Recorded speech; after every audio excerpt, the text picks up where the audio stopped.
I've lived 1,000 lives. I've piloted 1,000 souls. I've killed and fought at night just for another role. This is the Happy Jacks RPG podcast, a roundtable discussion that's a mix of friendship, humor, unbridled enthusiasm, and tabletop RPG topics sent in from around the world. Just for another role.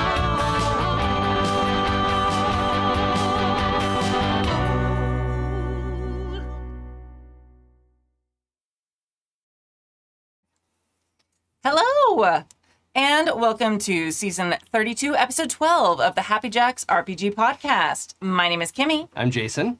Kai. I'm Pooja.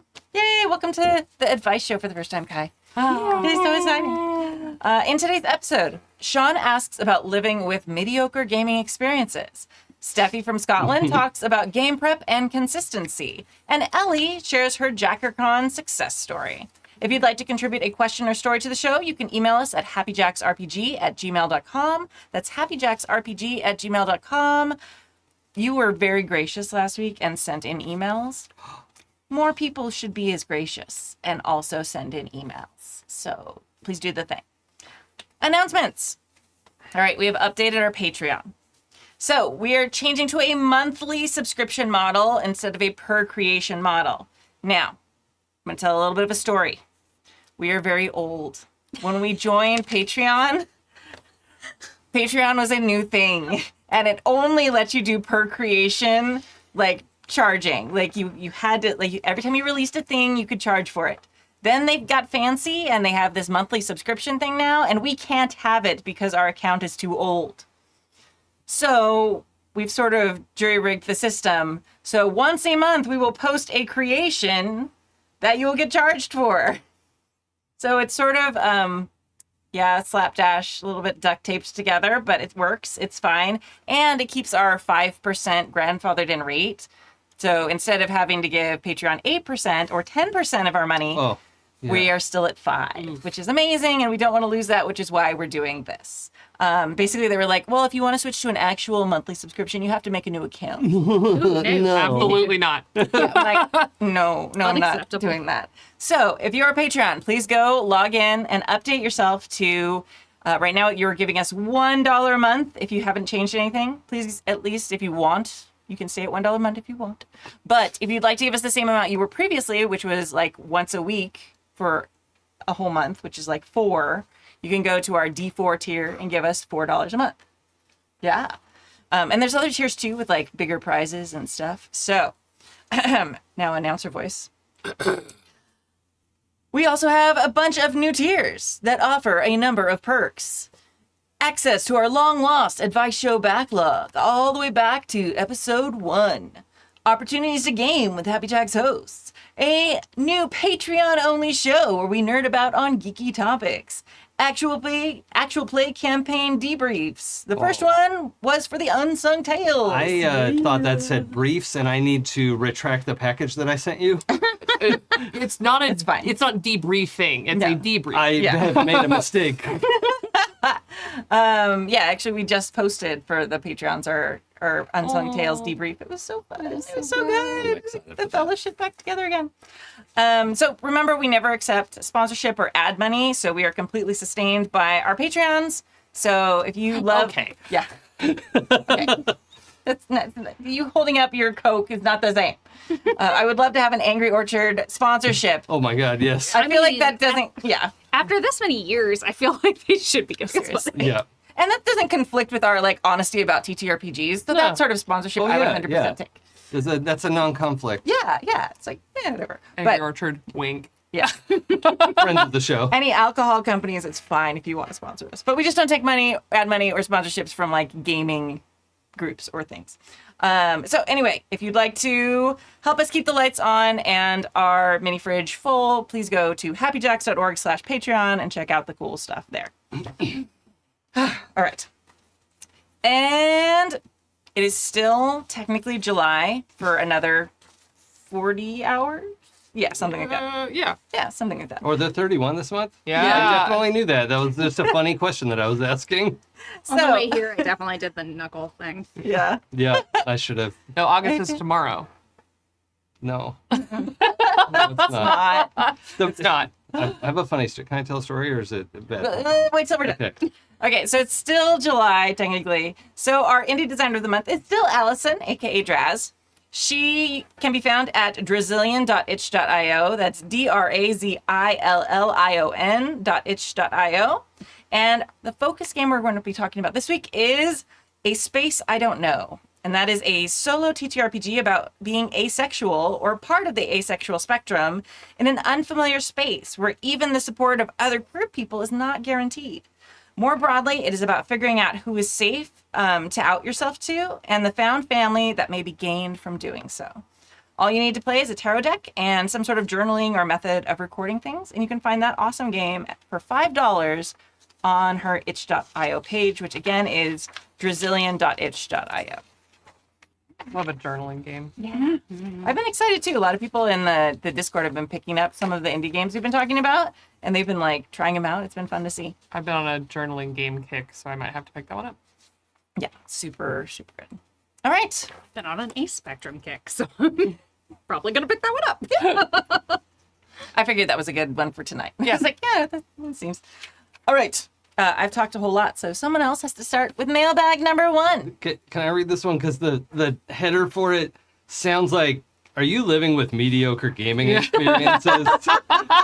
Wait, you were going to say, did you forget? Oh, yeah, what was your story? Oh, I used to joke, forget. So actually, my anniversary's today. We celebrated already. But like, I used to joke that it was the 31st, pretending like I didn't know what the day was. And then that joke doubled back on me. And suddenly I thought the 31st was a made up day. And that's why the joke was funny.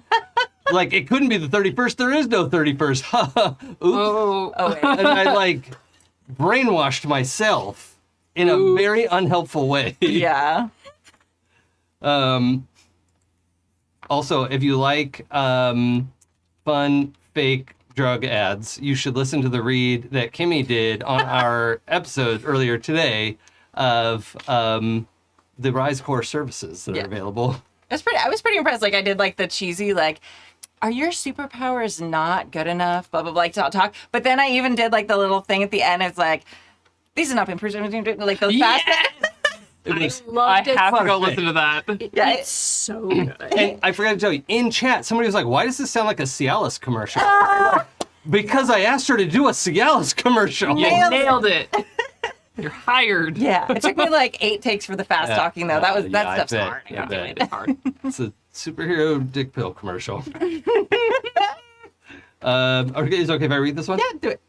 Greetings, Happy Jackers. It's often said that no RPGing is better than bad RPGing. I agree. But what about mediocre RPGing? The GM and players giving feedback to improve their gaming is good and part of creating a fun and safe environment. Agreed. But what if there's nothing that can be done to lift an experience up from fine to great? Some systems aren't the favorite of some people. Some campaigns aren't the favorite of one friend. But assume you love gaming with these friends, but either don't care for a particular system or don't love the game that the other players want to play, and this is discovered well after session 0. Oop. Do you bow out? How hard do you try to influence the game into something you like more? Do you just have an awkward adult conversation even 10 sessions into a game? Do you just hope that the game doesn't go more than 20 sessions so that hopefully you move on to something you like more? I'm going to avoid a specific story for brevity, but I have a couple more specific questions that I promise are related.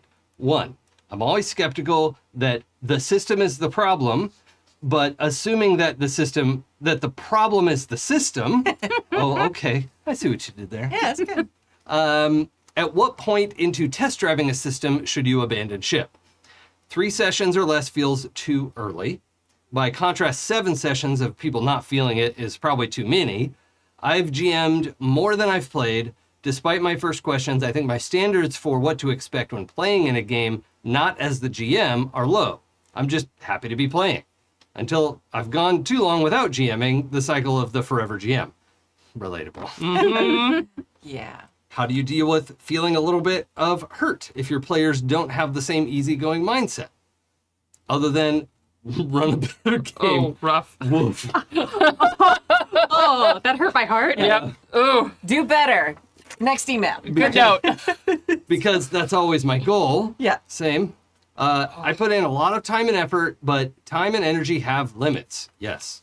Lately, I've felt a bit inadequate and like more is expected of me than I'm capable of. Oh. Thanks for any advice and keep on jacking, Sean. P.S. Ignore if not applicable. Bonus question, only if anyone on the show tonight happens to have Blades in the Dark, Forged in the Dark experience. I do. We do. Do you feel that the mechanics of Forged in the Dark games get in the way of role-playing more than, say, the mechanics of D&D? Compare and contrast to direct PBTA games. I'm really trying hard not to say screw it and go back to 5e. Oh, okay. Did you bold these or did the No, author? the author did. These Thank are you, Sean. fucking great Yeah. for this dyslexic. So thank you. Let's do like the main part of the email and then we can go on to the PS. Yeah. So, How far is too far? okay, so when we were doing, we've done a couple like beta campaigns of like systems that were in beta. When we were doing the L5R beta that Fantasy Flight released, that didn't go well. Fantasy Flight games. I mean, Did you have the special dice? I assume it Yeah. required. absolutely. I hurt actually me. okay, I actually loved the dice in that particular game, but it was just and part of it I think was that it was in beta, so it was like we printed out the giant thing because it's a giant tome. It's massive. As it is expected to be. Yeah. Yes. But then they kept doing like updates to it, so we'd have to print them out and like slide it in or like Brutal. Yeah, so I feel like a lot of our awful experience with that was because we played so much of like the previous edition and just knew it so well, and then switching to this whole new system that then was like changing weekly, and they'd find things that didn't make sense and we would find things that didn't make sense and then couldn't find a thing that made it make sense. Yeah. So I don't know, but we stretched it and did 5 episodes of that before like, okay, and cutting this off and switching in a new And story. did you all receive the medal already? Or Yeah. I assume they were sent. I feel like we It was should've. each of a different die type. Yeah. Yeah. Oh my god. Yeah, my thing, because I've test driven, I've been a play tester, I've done all kinds of stuff. I think my big problem with trying a game for anything longer than one session, I have a very short attention span when it comes to, like, especially if I'm running it. If it is a system I've never played, I don't really know how it's going to, like, work out. If I'm not enjoying at least the potential of the game system, I'm out after the first session. I'm like, okay, let's try a new session, or let's try a new game system. Let's, whatever. Or if it's people I really like to play with, which it sounds like, Sean, you do like to play with these people, and they seem to like whatever game system you are playing. That might be Blades in the Dark. Unlikely. Can't imagine where you'd get that idea. Like my thinking is always like, if you're having fun, is it really mediocre? Yeah. Like, if you're having a good time and you guys can stumble through the mechanics, is it really mediocre? Because I've also played, I did a long campaign doing the still unfinished Magpie Urban Shadows second edition. Yeah. Oh my goodness. And it was on the like, kit that's the only thing that's still out there. And I did Yeah. a whole actual play of it. And I found huge holes constantly, as I'm sure you did as well. Yeah. But I was having But a flawless system otherwise. I was having fun, which is really, like, at the end of the day, the game master had run the previous iteration and was familiar enough to limp us through it. And where we didn't have the answer, we were like, whatever. Yeah. Our game master made it fun. Yeah. And that's kind of all that mattered. I think that's actually where PBTA does well, is when there's a gap, it's easy to fill in. Yeah. At least in my experience. Whereas, like, I've played a lot of 5e. I actually do know most of the rules. Look, settle down. But I don't like a lot of them. And it's hard to work around the rules you don't like because they are fully They're in entrenched. everything. Yeah. Yeah. And so if you want to mod something, you pull a thread here and then the whole shelf falls down. Yeah. Like, I make So- very big rules about what I can change in 5e for that very reason. Yeah. I feel like Yeah. I super agree. Like, if you're having fun with the people at the table, it sounds better than mediocre. And if everybody else enjoys the system and you don't, like, how much are you really not enjoying that system? Is the system killing your desire to play with these people that you normally enjoy playing with? In which case, like, yeah, you know, muster up and have the adult conversation, which it hurts me to say that. I'm not It's that like an mature. adult adjacent conversation. Yeah. Yeah. Like, but also, like, maybe focus on the things that you're actually really enjoying about the campaign. Yeah. Like, are you enjoying your interactions with your other players? Are you enjoying, like, the story that you're all telling together? And you find that, like, maybe a couple of things are frustrating. And that's a time to be like, hey, you know, this one thing is killing me.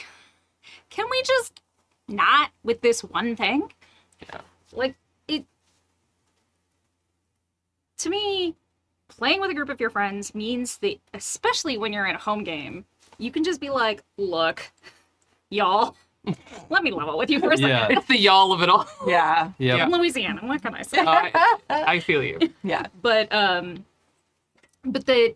it's just like, yeah, like, these are your friends. Yeah. Treat them like your friends. And also, like, for me, if I were the game master of a game that someone wasn't having that much fun, my whole, like, job is, how do I make this fun for everybody? If you're not having a great time, how do I amend what we are doing without ruining everyone else's fun? Yeah. And so it's also, like, it's not really, for me, it's not really an adult conversation. It's a, like, let me help you. How can I help you have more fun in this situation? That is an adult conversation. Is it? Yeah. Okay. It's a very grown-up thing to do. Oh. That got the term for that was added to the podcast because a lot of times people have conversations that are not adult conversations when they're upset about games. And we've gotten quite a number of horror stories of like shouting matches or like absolutely not. passive aggressive bullshit and stuff like that. It's like, okay, so we started doing the adult conversation. Yeah. Hello. Yeah. Also, Your Honor, may I redress since I have been attacked? No, not yet. Okay. So I do also want someone in chat said something that has Jason upset. Inflammatory. But I do want to also suggest that you find a way for people to be super honest, which is a lot of times anonymous. So if you do like a Google form or something like that where people don't have to sign in, you might find out that other people are not enjoying the system either. Like if everybody's enjoying being there because they're friends, but not enjoying the system, but they're all just kind of like grinning and bearing it because they are having fun together, you might find that out really easily. Like, hey, how are you, you know, do like a roses and thorns or a stars and wishes type thing, which are like safety tools and like ways of getting feedback, you know, in a Google Doc or a Google form where people can fill it out and you just get the data on the back end and you can be like, hey, of the 6 of us, 2 people said they really love the system, 4 people said they hate it, but I just like being here every Thursday, you know, or whatever it is. Then you can be like, okay, let's fix this without having like because yes, adult conversations are very important, but sometimes people don't want to hurt their friends' feelings. Anonymous Google form, my beloved. Yeah. Absolutely one of the greatest tools for a GM in the history of time. I will add, I'm not saying don't do the anonymized Google form. The one situation I have found myself in regarding that was I got a piece of feedback and I was like, I don't know who put this, but this is really like I only need to fix this for one person. You know, like I don't need to change the whole game. And if I knew who put this, I could fix it for them. Yeah. And not upset the whole game, but I couldn't do that because I didn't know who did the thing, right? Or like I don't know. That's just a weird caveat of like think about the phrasing of your question and like, is it something that will apply to everyone? Or leave it open for someone to be able to be circled back to if it is something that someone wants follow up on. Yeah. That's more than just like, hey, this thing isn't working. Yeah, or hey, throw your name in the comment if you want me to get back to you about it. Yeah. Like there have been times where, like on a lines and veils, right? Somebody has marked something as a line, and I've put it in our chat like, hey, if you're comfortable, I would love to know, like what aspect of this is lined, or I just want to understand. If you don't want to get into it, I will follow that line to the letter. But I would love a little follow up if it's okay to have that conversation. But again, I don't know who checked it, so like that's fine. But it's okay to follow up with stuff like that too. Yeah, and ask about it. And it could be like, hey, you don't have to Yeah, But- don't say, who put this? Yeah. Like, hey, I noticed somebody said that they hate this particular thing that we're doing. Happy to talk about that if you want to. No pressure. Yeah. Yeah. So just as a group announcements, sort of like when things go missing in my classroom. Oh no. It's like, I'm not going to, I don't want you to rat each other out. But if it gets back on my desk, by the end of the day, we're not going to have any other problems. Yeah. I'm trying to help all of us. All of us. Don't do it like that. It's very like. I get you. Yeah.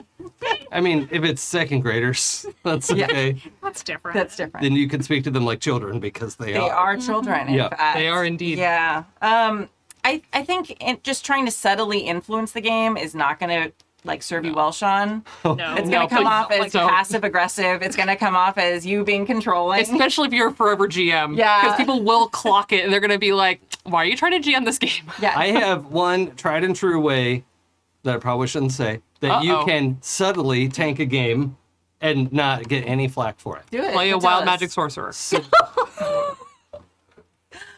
You mean my favorite class in Dungeons and Dragons? Picking fights today. I know it's bad. I just like it. Suggest that the game schedule go to every other week. Oh. Okay, you hurt me back. That's fine. Because then when you have to miss one session, it's a month between sessions. And then it's maybe 2 months. And then you could go, hey, gang, are we losing it? Do we run out of gas on this? Do we want to try something else? That's not passive aggressive. That's aggressive. Yeah.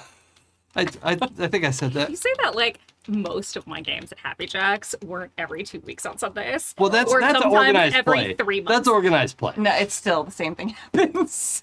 Except for me being like, it's this Sunday. Everybody, it's this Sunday. This Sunday. I gel well with weekly play. Yeah. Not everyone has a schedule to do that. I don't have kids. Like that's a hard thing to do. But I'm an adult with no kids, and I can do what I want. So that's easier for me. That's my privilege. But it can. I'm partly tongue in cheek, but like a scheduling thing can help it run out of gas, or show you everyone is super fired up to do this, and there's a reason to keep trying. That can go either way.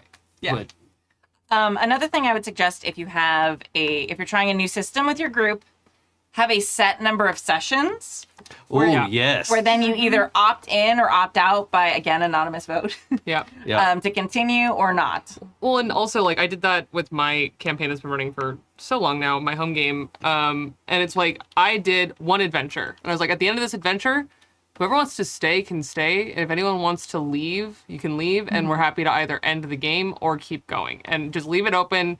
Let them decide as a table what they want to do. And I was just like, I will do either. Yeah. You guys figure out what you want. Yeah, put a sunset on it, and then everyone has an ejection seat that they can. Yeah. It's over in 4 sessions. Okay, that's fine. I'm gonna, And anything that's going to run longer than like 20 sessions, have an out for anybody at any time. Just be like, Yeah. let me know when you want to be done. Yeah. And we did that for Unsung Tales Yeah. because it ended up going 25 sessions, which it's so long for an AP. It's like the longest AP in a while. But we did kind of just keep checking in and like, I'm not going to mention when things happen because I don't want to do spoilers, but like when things switched up a couple times, it was like, okay, check in.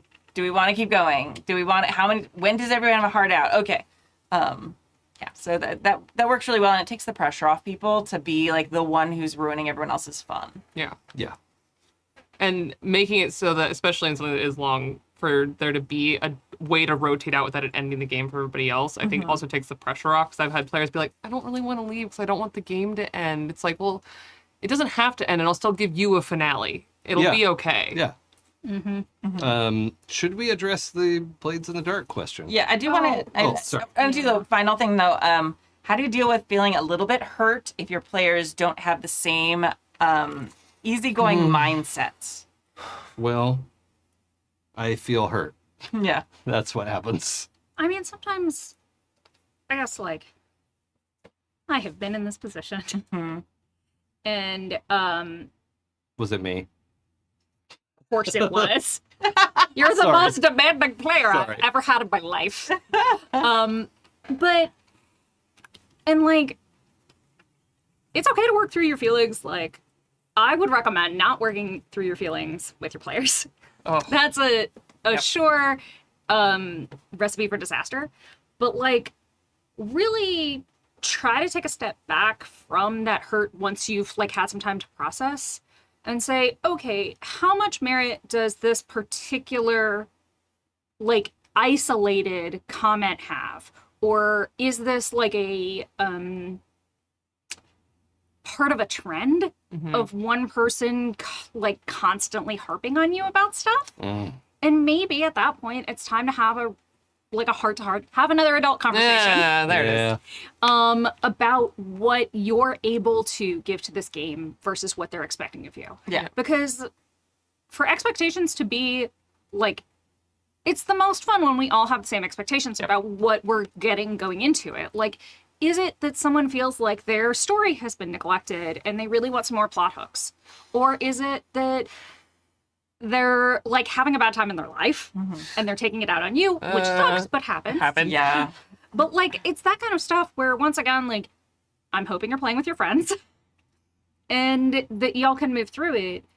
But also on the flip side of that, like, don't be that hard on yourself.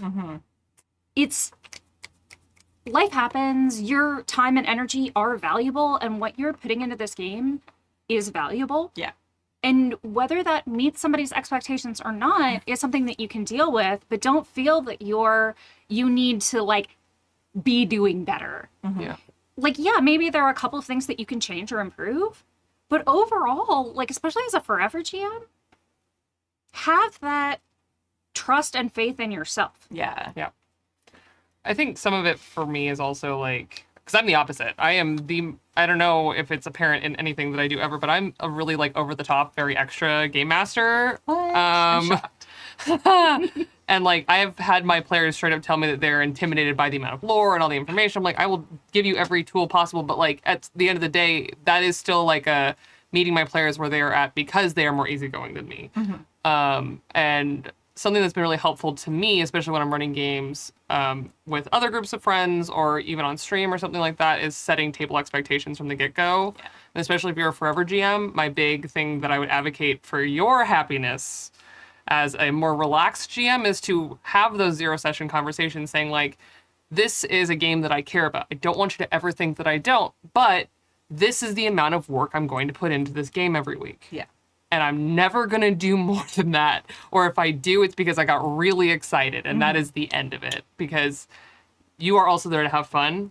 It is not your job to run this game. And if it is your job to run the game, still have those conversations. Say, this is my job and these are the limits. These are the hours that I work on this, and be done. Like, give yourself grace to say, like, this is what I can do for this game. And tell your players up front what to expect, because I think even if they're just your friends that you've been gaming with for years, like, it's so healthy to have that conversation, even if you've never had it before and suddenly you're starting a new game, to say like, well, for this game, like, I literally just did this super recently. I said, I'm going to do a low prep game. Me, the biggest control freak of a game master most people have ever met. I'm going to do a low prep game.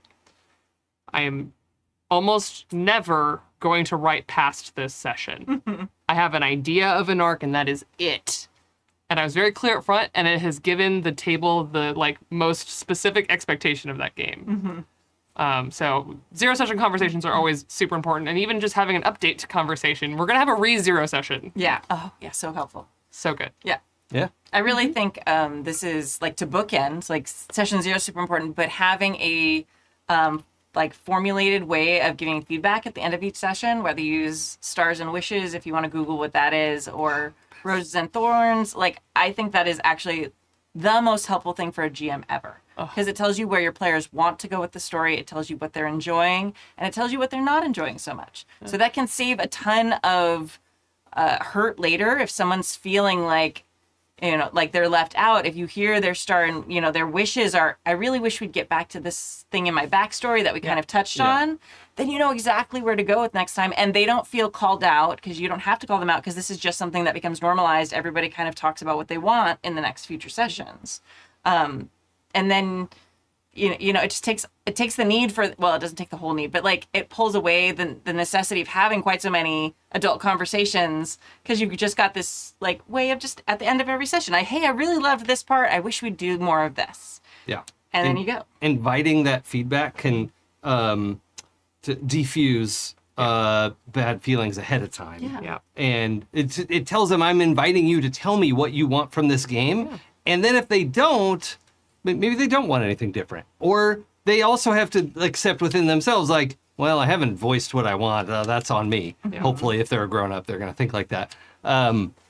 So not that like, oh, to indemnify you from responsibility. It's not like that. But just like, you're inviting them to take part in the conversation, because maybe they feel like, oh, I don't want to tell the DM what I think should happen in the story. I'm not the DM. I can't be the boss of that. Like, no, I mean, I want to shape the story around your characters. Our story. Yes. This is a story about your characters, not communism, you're not our like story. on a not in a roller coaster riding through the ride that I built for you, you Yeah. know, like so inviting that level of feedback can be really productive. Well, I just love stars and wishes in general as like as a process, because it also makes the players feel good about what they've done at the table. Yeah. As a GM, I also crave the players' stars that they give to each other. Yeah. I'm like, Yeah. this is also something that I've participated. This is a story and a moment of joy for the other people. So it's like it's framed around something very nice, and you do also get excellent feedback that way. Yeah. And it saves you so much time as a GM. If you know like what they want to do and where they're interested in, you don't spend a bunch of time, planning and creating A when all they want is B. Yeah. So it's like, oh, you all want B. Great. I'm going to focus my very limited amount of GM prep time on Yeah. making the meal you want to eat instead of the meal you don't want to eat. So that's always really helpful. Yep. I found out my characters on Sunday just want hot NPCs. You're So doing a that's great all I job. do. I just serve them up. You weren't already doing that? Well, there were some, and then they were like, "Can we just have more of that?" I'm like, "Yeah, okay." That's the general feedback I got. Twice as much. Double the hot NPC. Excellent. Oh, I didn't even think about those in the multiverse. Oh yeah, it's like every time you create a new sexy NPC, it's Yeah. like reflected through the whole Mild, multiverse. mild spoilers for Pinnacles. It's a multiverse. I still feel kind of bad. I'm sorry. My No, it was inability not to hilarious. blurt out It the was answer. great. What was the one you did last week that was so good? It was the bad guy was. We came across This this is great. bad guy. It was like, oh yes. Oh, the this stud. other Yeah. mysterious bad guy who must be his son that he abandoned with his mother and then recently has picked up and has brought into the fold. And like, maybe I laid out the entire story of this dude within 30 seconds of us meeting him. Yeah, it was great though. I mean, some of that I hadn't known. I'm like, oh, the abandoned mom. I'm like, yeah, okay, that's in too. Like Our story. Together. but it was. Like I mentioned, I kind of with a wink. I was like, yeah, and this other bad guy is this bad guy's new partner, and he's like 20 years younger. It's his son. Yeah. Amazing. I was like, was when good. he's left his younger, more emotionally fragile sister at home. We'll meet her later. Thanks to you. All right, now let's talk Forged in the Dark. Yep. All right. Pooja. Everybody's looking at each other. I don't know if I could really say I ran even a Forged in the Dark system at this point, but I do not feel like the XCOM game was short on roleplay. Oh no, we had great role play, but not because of Forged in the Dark. But I also don't think that the Forged in the Dark mechanics got in the way of it. No, but it also didn't facilitate it. It didn't facilitate it, but I guess I feel more ambivalent about mechanics facilitating roleplay than I do about players investing in roleplay. Yeah. Because when it comes down to it, not everything has to be mechanically supported to exist. Yeah. Just do you. And so I feel like, although I did throw out half the rules of that system, in order to run that campaign in a way that was successful. It was a great time. I had a great time. Like, I have had the feedback from my players that they had a great time and it was a great story that we told. And in the end, I feel like there were so many great character moments and roleplay moments and the stuff going on, like with the factions in the city and all this other stuff that like no, Forge in the Dark wasn't making that happen, but it didn't stand in the way of that happening either. Yeah. I agree with that. I feel like Blades in the Dark did like heist kind of like that setting so perfectly. I do like games that support the role playing a little bit more. That's one of the things I'm drawn to PBTA games that are like that too. That's why I like Masks and stuff a lot more than like Dungeon World, because there's so much of that like tied in where you have to act out to clear a condition, and so it like really like it just like carrot give role play for me, people, come on, role play for me. And while Blades in the Dark doesn't, at least in my experience playing it, doesn't have that, I loved some of the mechanics for like the heist and some of the world building stuff. I have not been as impressed by some of the Forged in the Dark like copies. I feel like they pulled the Blades in the Dark system and like didn't quite adapt it enough for those other purposes. So I feel like, I mean, it's the same thing that happened with Powered by the Apocalypse games. Like there's a couple that just like lean in and like shine. And then there's ones who do things to be different just to be different, and it doesn't quite fit, or it gets too complicated. Or so I feel like there's a couple Forged in the Dark games that really sing, and there's a whole bunch out there that are fine. That are just fine and a little overcomplicated, and I feel like people sometimes skip some of the rules to make it better. Yeah. I think Clara's word on this is definitive. Yeah. In that Blades in the Dark is a hat on a hat. Yeah. The amount of like extra bookkeeping to like determine the factions in the city and the gangs and the, you know, like all those things, and the clocks that have to be ticking at certain rates, felt like it was mechanizing something that a GM would kind of just like think about and do when it was important to do, and not necessarily have all this homework in between sessions. But I agree with her take on that, but I know there are a lot of other takes, so. I found some of that helpful. So there's a discussion going on in the chat right now. I definitely don't feel overly perceived at all. Definitely not. But my first campaign that I GM'd ever was on Jason's Twitch channel. It was an XCOM setting, and we had Blades. I took all of the faction stuff offline right off the bat, because I knew from our Urban Shadows campaigns that it was going to make for really, really terrible, Messy. Like, it's not a great performance material. That's for sure. So, but what I did find as a newbie GM was that it gave me rails for how to structure story beats and sometimes encounters and things like that for my players. So in a way, it was like almost like having a recipe for an encounter, or a recipe for a session that I could look at and then ignore parts of and pull other parts that were more interesting or change. But it was something to work from. Yeah. So, and I know that most people, or not most, but like a lot of people won't feel the same way I did. But for me, it was helpful. I was really nervous. Yeah, my big thing, like as I said before, I love GM homework. So I actually, when I got into the Urban Shadows 2, I was like, factions. But on the flip side, like, I am of the opinion that any mechanic that is not serving the story, the role play, the flow at the table, whether it is a home game or an AP, if it is not working for you, especially if you're the GM, that thing's gone. Yeah. That's gone, baby. But on the other side of that, especially as a player, I am a mechanics chewer. I will take a mechanic and I will turn it into something that I want it to be at the drop of a hat. So actually, I think some of my best stuff comes out of stuff like 5e that is so crunchy.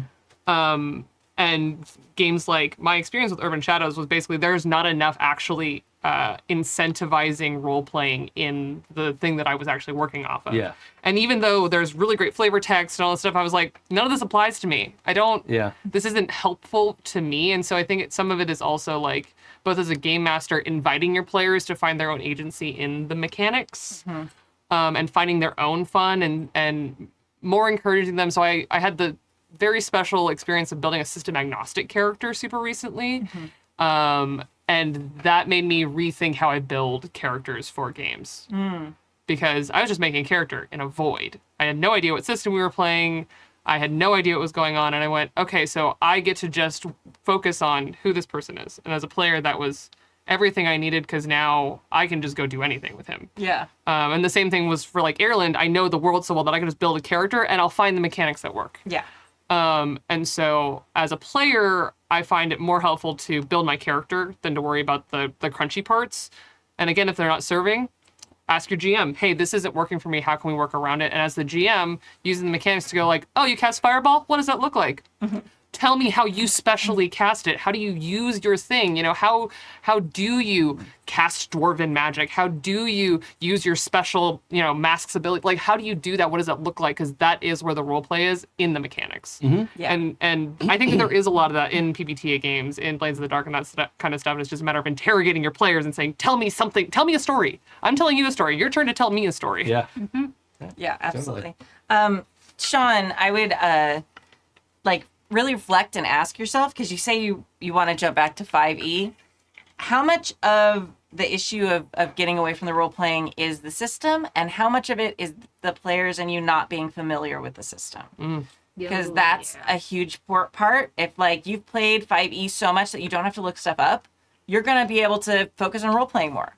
If you're starting a new game and a new system that you've never really played, you're going to have to kind of be the noob for a while and like, okay, pause, let's look that rule up, or whatever you want to do with it. I know. Or just make it up on the spot and look it up later, which is what I tend to do. But Pull that emergency brake. yeah. So really like focus on that distinction, because if it may be the setting. It may not be the setting, it may just be how well you know the set, or it may not be the system.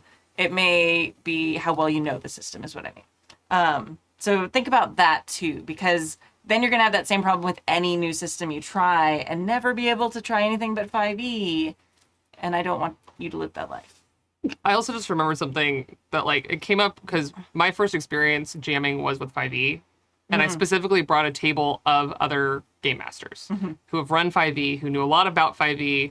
And I think one of the scariest things as a game master is not knowing the system. Yeah. And being like, I have no idea what I'm doing. And you're worried that you're going to get rid of a rule that you actually need later or something like that. But if you're playing with other players, invite them to also learn the game and say, like, you guys can correct me. Yeah. What would Please, that be like? please bring me the rules. Tell me what rule you want to use and be clear. Like, this is my table. I'm going to say no if I don't like it. Yeah. But say, like, hey, if I don't know the rule that you're trying to use or that you're interested in trying, or maybe I'm breaking a rule that really messes with the way you run your character, tell me. Yeah. Let the rules bully me. Yeah. Yes. My players all bully me, to be clear. The most dramatic experience I had with that in particular was we were playing, we all like Theater of the Mind. That's cool. Let's play some D&D. And then I chose to play a monk. Oh, no. No. Absolutely And not. like, wait, I need squares. Yep. I need to know Rogues are my favorite class. that I could go Need so squares. far. Yeah. Like, it was pretty endemic to my character choice of Yeah. like, and I hadn't thought that through. And so it really can matter. So that's something to watch out for. Yeah. Yeah, absolutely. All right. Mailbag number 2. Who would like to read this one? I'm going. Go. I'm going to read. Greetings, High Empress Kimmy, and the court of the Chaos Goblins. It is I, Steffi, from Scotland. I write to you today as I have noticed something I value in games, both as a player and a GM. Has become almost dirty words, preparation, and consistency. Literally one of the things we're just talking about. That noise you heard was all of the improv GMs around the world sharply inhaling through their Well, I teeth. was hissing, but yeah, basically. Same difference. I am. Now this is a letter. Listen, I'm ready. Steffi knows this. Stephanie knows what's up. I am in no way trying to convert the majority of Happy Jack's audience to writing textbooks full of preparation, but I think no preparation is a myth. My advice to new GMs worried about over or under prepping is that they have to over prepare to learn what they don't need to prepare. We are different people. Yeah. Some of us might need notes on story pacing more. Others might need preparation for NPCs. As we grow as GMs, we may shred our binder of notes down to a page, a couple of flashcards, or the question, sexy goblin with a Yes. question mark after. Guilty. Because we have years or even decades of preparation to draw from. This is what I hope improv GMs can remember, and why I don't think we should tell new GMs not to over prep. They don't know what their strengths and weaknesses are to prepare around. Pausing for the host to tell me that I'm wrong, and that I'm railroading. No, No, never, absolutely never. not. Can we jump in and comment on that before moving Please. forward, though? It's a Yes. good-sized letter. Yes. But I actually think this is brilliant. And I think people who are like, oh, I don't prep, I'm a zero prep GM, you're building on your years of experience. I'm a no prep GM because I have 25 years of prep. Like, I've done it. I get it. Like, that, I agree with you. And there are people like me who, when I went to go run a 5e campaign for the very first time, having played 3 sessions of 5e in my life, started writing a 500-page world-building document. Delicious. That might have been over-prepping. I will admit that that might be over-prepping. Before we even started, I had written probably 200 pages. But without that, I couldn't run the world with my eyes closed. I can literally go into a session for that game with almost no prep and run the whole thing. I might get lost because I made a very complicated problem for myself. But I just said I started a low prep game super recently, and even then it was because it's a Star Wars game and I know Star Wars, so I'm running the You Star have Wars already game. prepped. The prep exists in my entire existence. Yes. Yeah. And I agree. I agree that over prepping can be something that just overwhelms people. Like, I had to talk someone out of building biomes for their homebrew setting using the real science behind how biomes are formed. That might be over prepping. Yeah. I can see why some people would enjoy that. So, like, I don't want to yuck anyone's yum. Sure. But that may not be, like, the best use of time if you have a limited amount of GM prep time. I think that's where I come into no, I don't feel like there's like a need to warn, especially new GMs, against like, oh, make sure you don't over prep. I think like what we should be focusing more on is like make sure you don't spend so much time and energy and anxiety prepping that you don't enjoy the session that you're actually running. Yeah. And then to rewind it just a little bit to our first mailbag is you have a limited amount of time and energy that you're going to have to prep. Yep.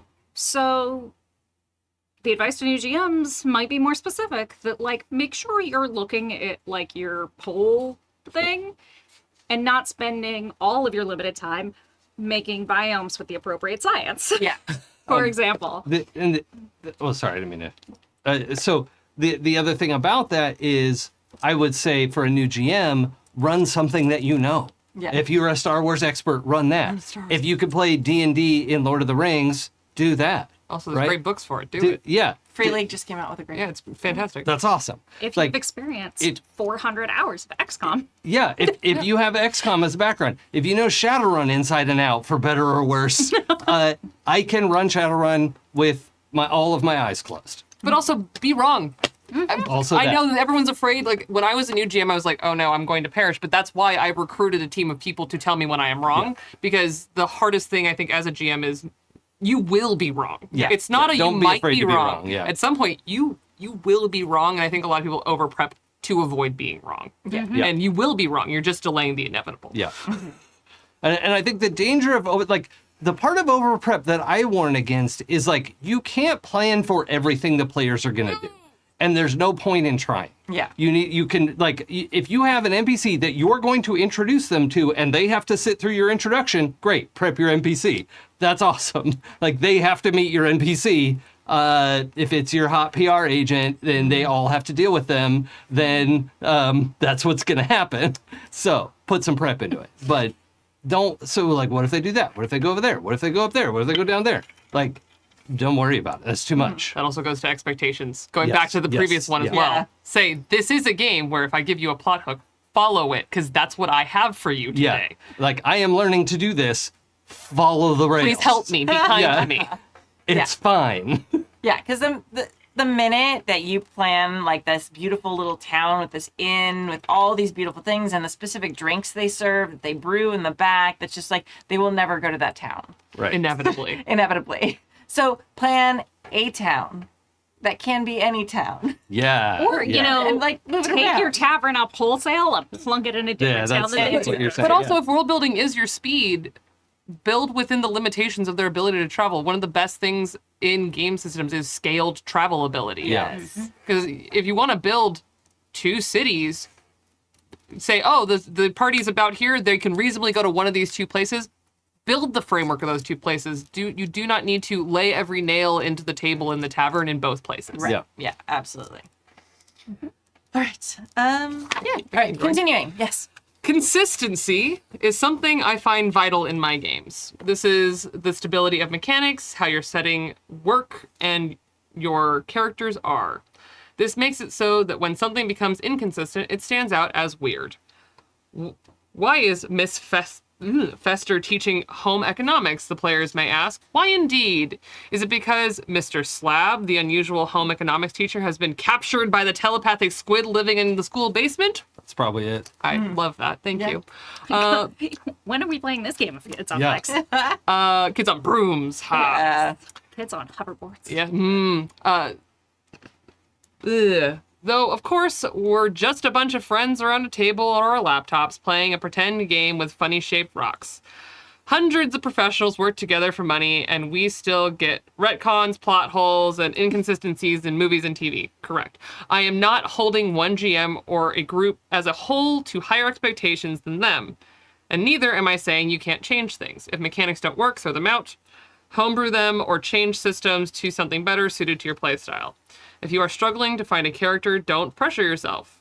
If NPC boy is a jock dickhead in one session, he shouldn't be a wholesome sweetheart next session. If a player is struggling playing a wizard and wants to switch to a fighter, but keeping the same character, maybe that character always was a fighter. Maybe I told my players that the 16-year-old and her 12-year-old brother ran away from home 8 years ago. Does the math after that game retcon it to 4 years? These are things I expect to be talked about above game, so it's clear what should be treated as canon. Yep. Yes. Another pause for the host to tell me that I'm picking on Jason again, and I'm a horrible person. No one is going to call you horrible for picking on me. That's the joke. Also seems like you do enough of that on your own. What? How dare you? Also, legit, I was in a little bit of a hurry today, so I didn't read the entire email. I read the first part, so I'm so glad that I picked one that called Jason out. And I'm so glad that this is the day I was able to make it.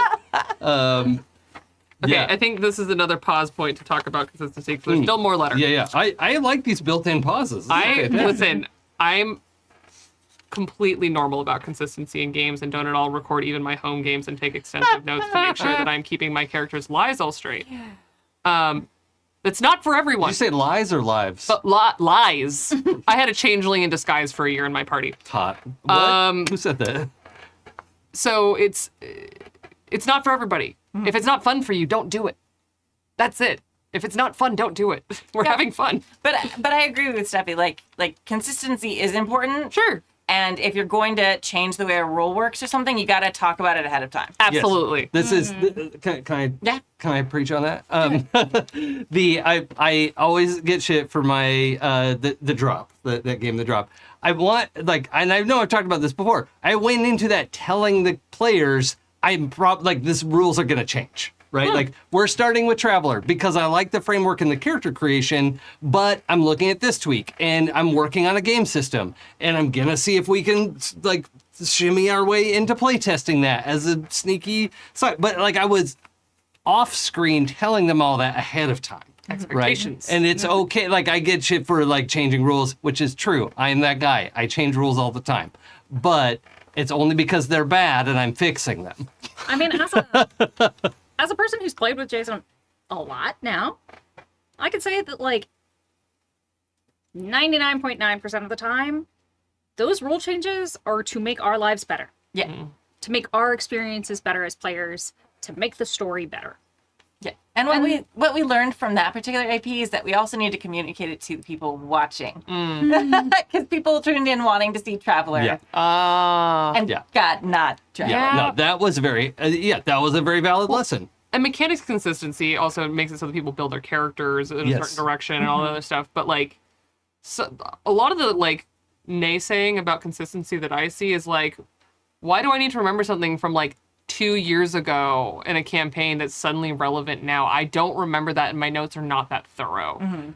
Like mechanics consistency all day, yes. And anyone who doesn't believe in that, if you're going to change a rule, tell everybody. Yeah. Otherwise, you're not playing the same game suddenly. Yeah. And get buy-in. Don't Get buy-in. Explain why, or make sure it's okay with everyone in case you miss something. Like your monk gets extra action, extra moves. Yeah. You know, Yeah. like that 15 more matters. feet matter. Yeah.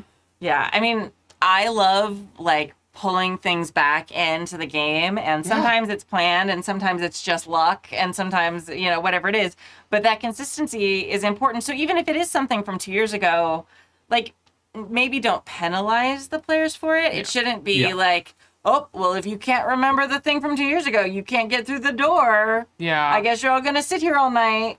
Yeah, the locked door adventure. Well, that kind of goes into like my big thing is I want my characters in the narrative to feel challenged. I don't want my players to be frustrated. And so if it's something that the characters would remember, I'll make them roll for it. Or I'll tell them if they just would know. Right. Yeah. Because, it's not fun. And if it's something that I need them to know, why would I halt the entire narrative to penalize them for not taking good notes 2 years ago? Yeah. Like I love puzzles and I love like solving problems and stuff. I don't like that in a role-playing game. Yeah. 'Cause I love it in a video game. Yeah. Complicated for... Yeah, my intelligence and the character's knowledge and intelligence are two very different things. Me being able to put together your little like jigsaw puzzle I thing can't. is not like no, I don't want to spend time doing that. Yep. Also, sometimes I love a himbo. I will play a himbo all thank day, you. every Yes. day, and often I'm an AP honors student. I know the answer, and if I'm playing the least intelligent character in the room, I'm sitting there going, okay, so I'm going to sit here and stare at a wall for an hour while the rest of the party so debates how to fix this, and I'm just like, my character, I play a -1 intelligence paladin, and I love him to death. He will never solve the puzzle. No. And so I will sit there and just be like, Chewing on the puzzle piece. I try not to ever get on my phone during a game, but it's one of those like, Yeah. what am I supposed to do? Yeah. Yeah. So It's funny, like I find that in situations like that, like as a player, that when you encounter like the puzzle time is the time that like in, you know, almost all of my games that I've played in, when you encounter a situation like that, everybody breaks right away.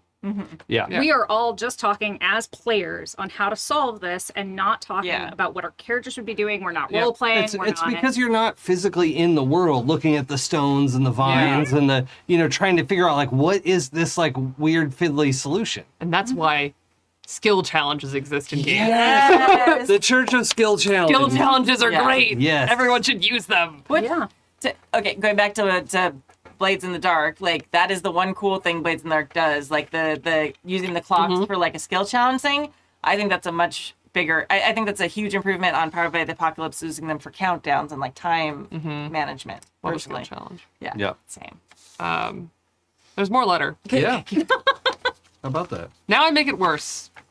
I combined the two for my most unpopular opinion. Changing your idea to a theory your players come up with is a bad idea and worse advice. No. If you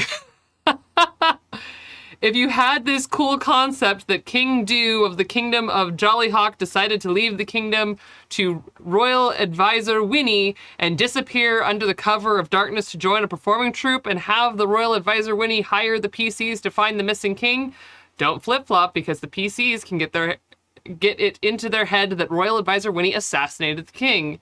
Even if Royal Advisor Winnie would be an awesome villain and twist, it's not where you foreshadowed.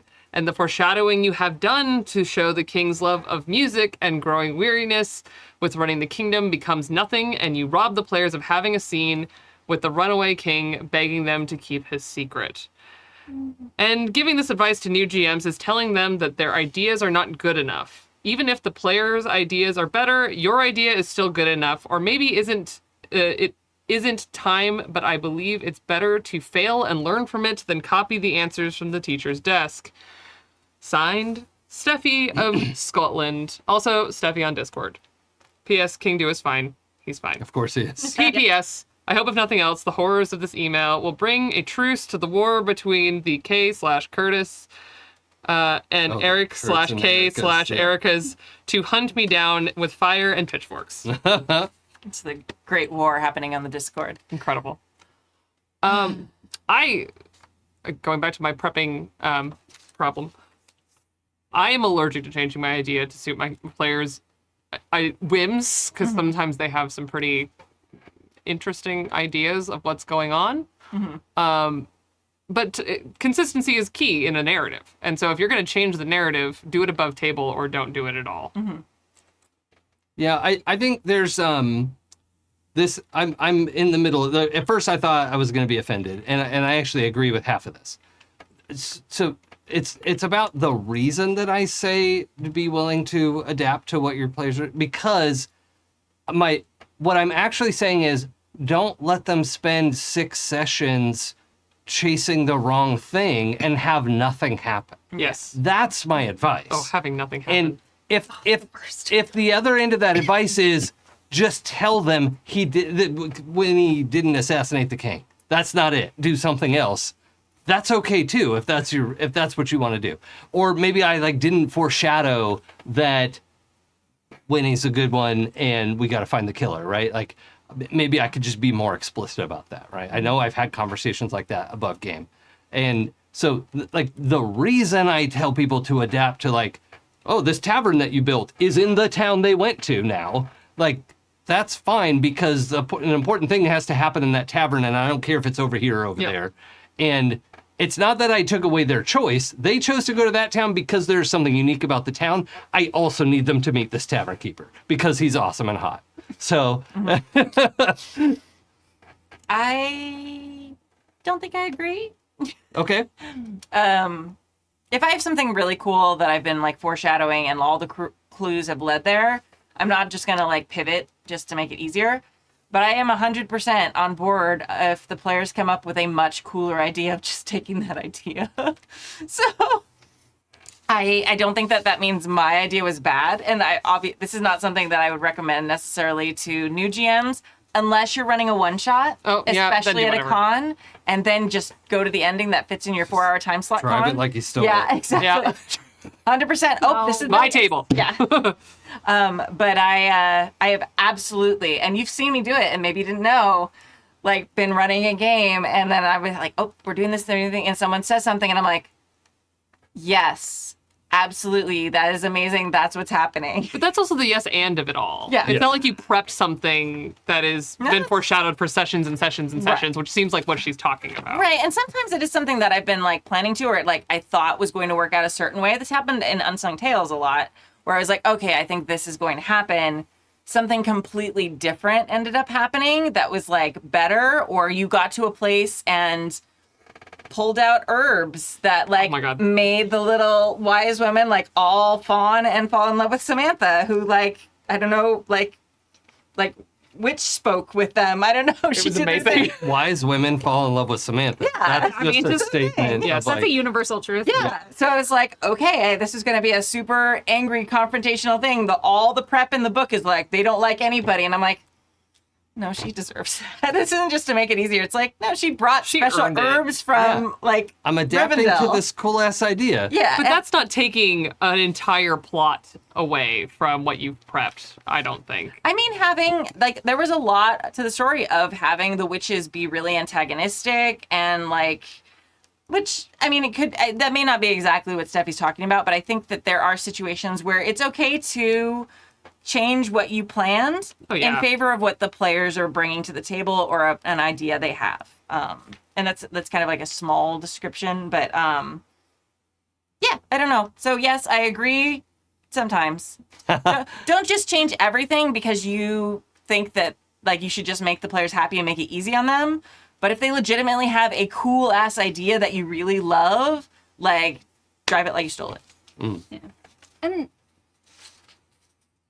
I think personally, with this example, I disagree that if you pivot and Royal Ambassador Winnie would be an awesome villain and you make the advisor an assassin that you've thrown away all your foreshadowing. Yeah. Because the thing about foreshadowing is that it's not always going to point in just one direction. Yeah. So you can use your prep and you can use your ideas if you have something else to like pivot around. Maybe Winnie killed the king because his love of music and growing wariness with running the kingdom means that he has become a shit fucking ruler. Yeah.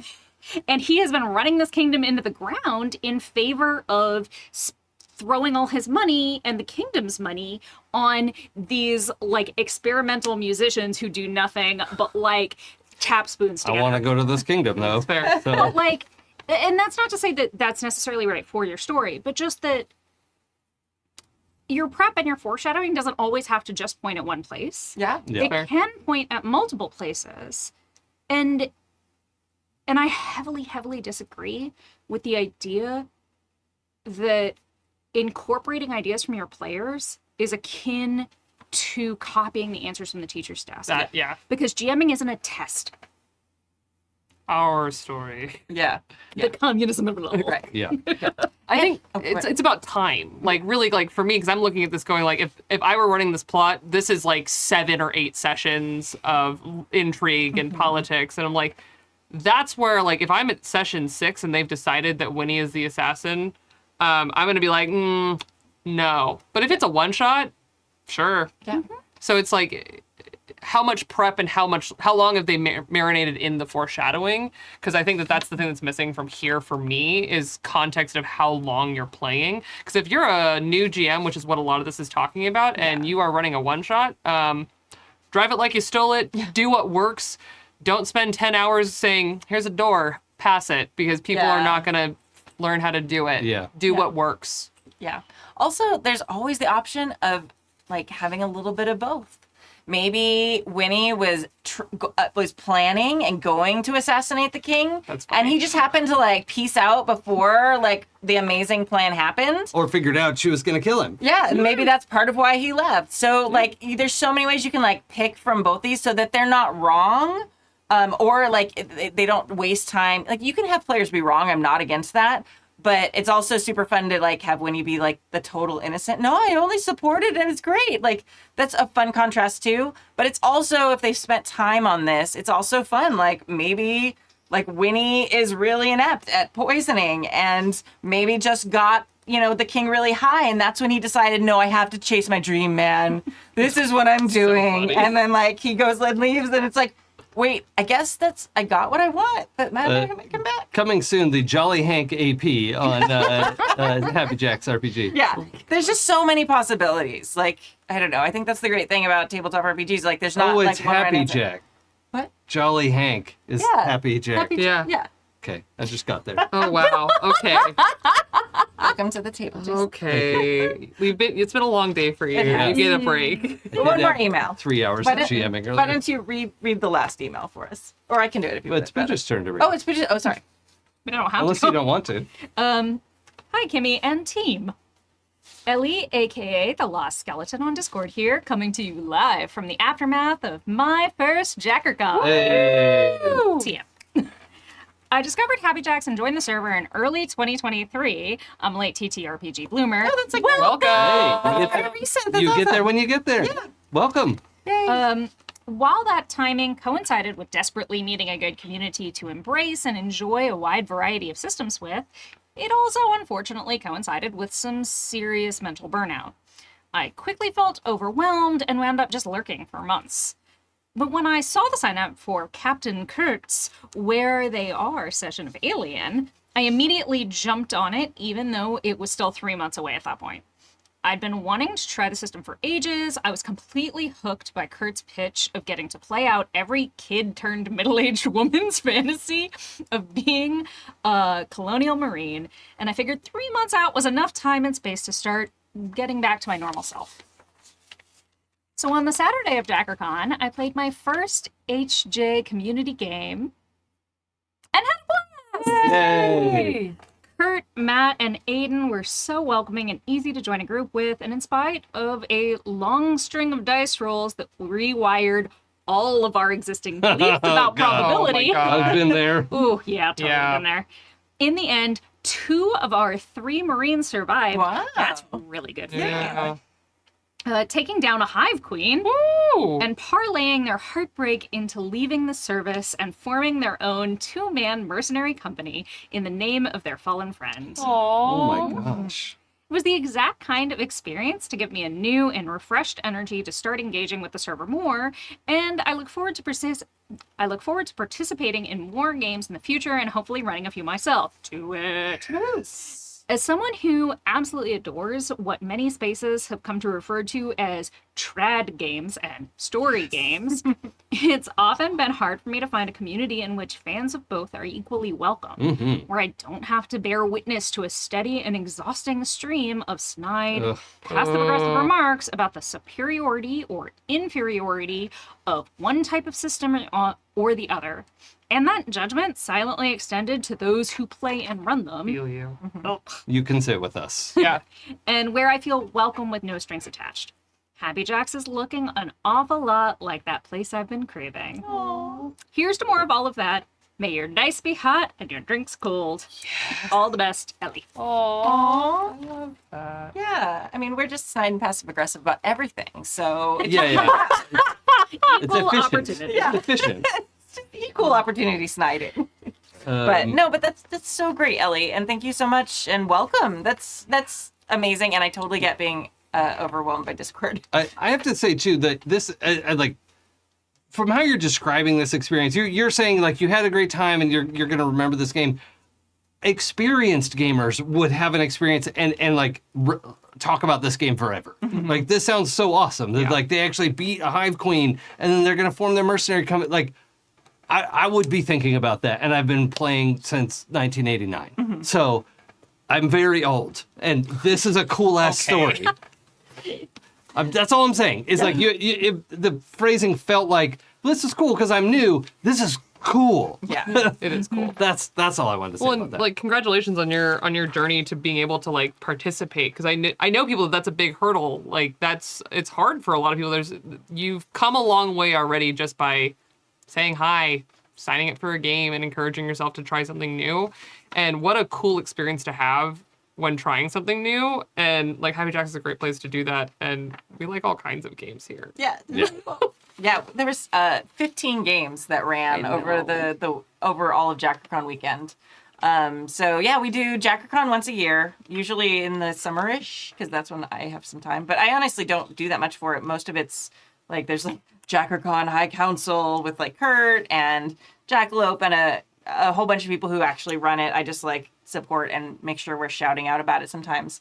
But every other month we also do game days, which is spelled DAZE because we think we're funny. Yeah, and it's like usually a Saturday or Sunday where we do a whole bunch of like community games on the Discord too. So lots of gaming opportunities, and there were so many systems. I was amazed looking down the thing. There was Mage and like there was also a bunch of story games, and people were running like Descended from the Queen games and like all this stuff. It was just like this wild smorgasbord. It was like I played in a Traveler game. yeah. It's a big, it's a big crunchy system to play for 3 hours. Like, it was fun. Yeah. So yeah, and then like this new game I've heard called Starscape. That Oh, what? Yeah, what Really? I heard it's Starscape? wonderful. You walked into this and now you have to Get on it.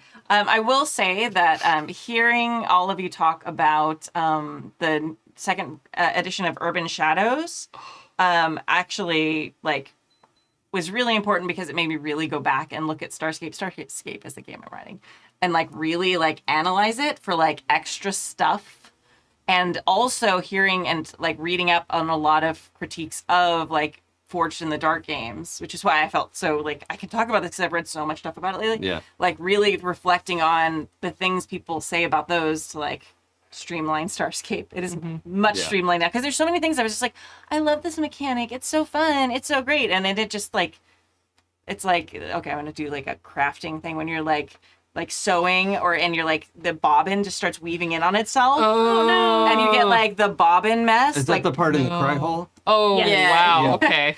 The sewing machine has a cry hole. Yeah, the cry hole. That's where everything goes wrong. Yeah, and so you get bobbin art is what we call it in the profession. Yeah, And we bobbin just- art. A giant mess of thread, and Oh, that's I'm just explaining sewing machine. I'm a professional costumer. Yeah, Kai is a professional. Melt under the table and dissolve myself from I existence. thought you were being I funny. thought you were being funny. I sure was. This is definitely the room you want to start explaining about sewing machines Yes, in. please. Yep. Tell us more. Tell us all about it. Listeners, Jason will be back. Yeah. He's melting into a puddle. It's like, out of the four of us, which one of us has not done professional sewing and costuming? I'm used to sewing machine and I'm a man. So Proud of you. I'm so glad that But have you made bobbin art? yeah. I have actually, yeah. But like running it for JackerCon really helped. Like, okay, yes, these decisions, cutting, killing your darlings, like with these little mechanics, like it felt good to like see it working. So that's very good. All right, we've been talking a really long time. This has been a very fun episode. Yeah. But I think it's time to go. So thank you for joining us for season 32, episode 12 of the Happy Jacks RPG podcast. Please support our amazing indie designer of the month, Allison. You can find her games at drazillion.itch.io. Thank you to our chat mod, James V, and to our amazing Patreons who keep us ad-free and independent. You can join their amazing ranks or update your Patreon if you haven't done that at happyjacks.org/Patreon. My name is Kimmy. I'm Jason. Kai? Pooja. And we're going to leave you today with a song. We're going to leave you with a traditional called Star of the County Down. And this is by our friends Sportive Tricks. And you can find them at sportivetricks.com. All right. Thank you all so much. And we will see you next week. All right. Bye. Bye.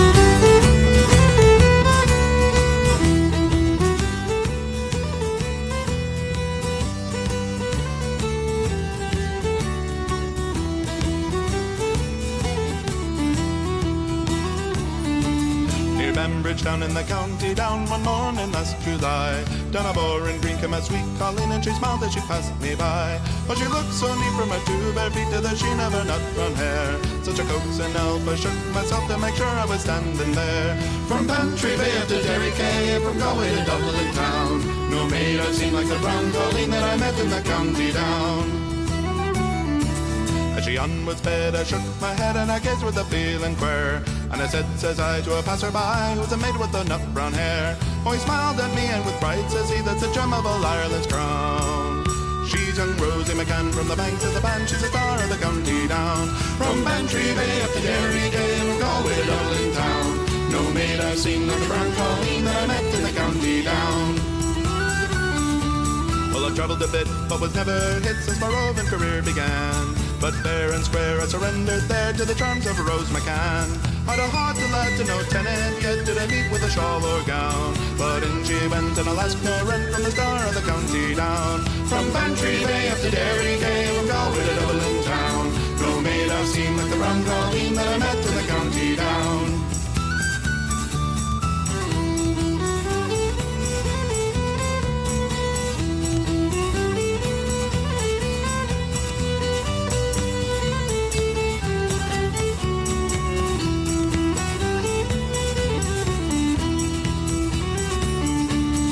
Crossroads fair, I'll be surely there, and I'll dress in my Sunday clothes, with my shoes shone bright and my hat cocked right for a smile from my nut brown rose. No pipe all smoke, no horse all yoke, though my plough with the rust turns brown, till the smiling bride by my own fireside sits the star of the county down. From Bantry Bay up to Derry Quay, and we're going to Dublin town. No maid I've seen like the brown Colleen that I met in the county down. From Bantry Bay up to Derry Quay, and we're going to Dublin town.